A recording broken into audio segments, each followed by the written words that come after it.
Баршаңызға сәлем достар. Бүгін осындай маринатталған капуста дайындайтын боламыз. Ол үшін бізге бір капуста қажет болады, бір сәбіз керек болады үлкен. Мен капустаның сыртын алып тастадым, 1-2 қабатын.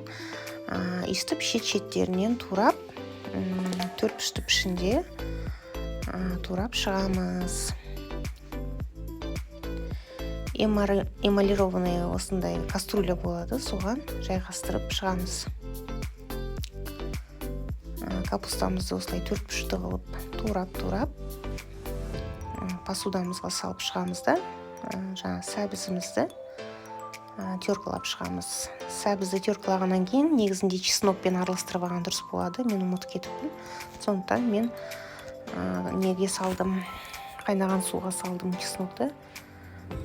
Осылай бір слой капуста болады, бір слой жаңа сәбіз болады.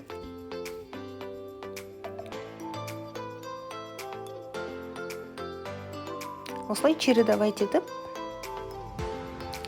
орналастырып шығамыз. Барлығын турап.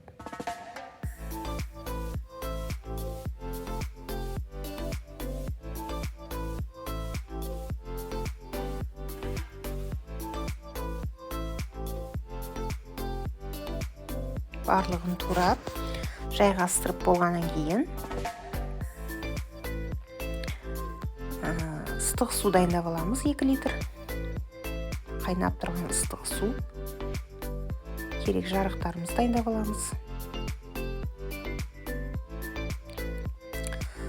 Ол үшін бізге сұйық май керек болады, 150 грамм, 100 грамм тұз қажет болады, қант керек болады, чеснок 3-4 бас, лавр жапырағы 2 и душистый перец керек болады. Қайнап тұрған суымызға тұзымызды саламыз, қантымызды салып жібереміз. 150 грамм майымызды құямыз. Лавр жапырағы мен душистый горошымызды салып, жақсылап араластырамыз. Жаңағы 3-4 бас чеснокты мен теркалап, осы суға қосып жібердім. Негізінде сәбізбен араластырып алғандарыңыз дұрыс болады.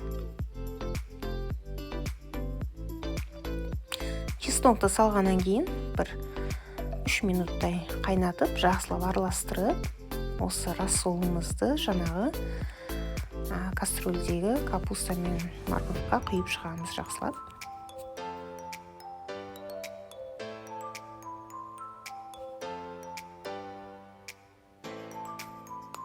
Арасын осындай қалақшамен жаймен араластырып қоямыз.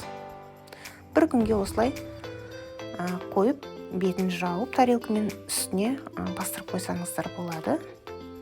Мінекей, дайын болды.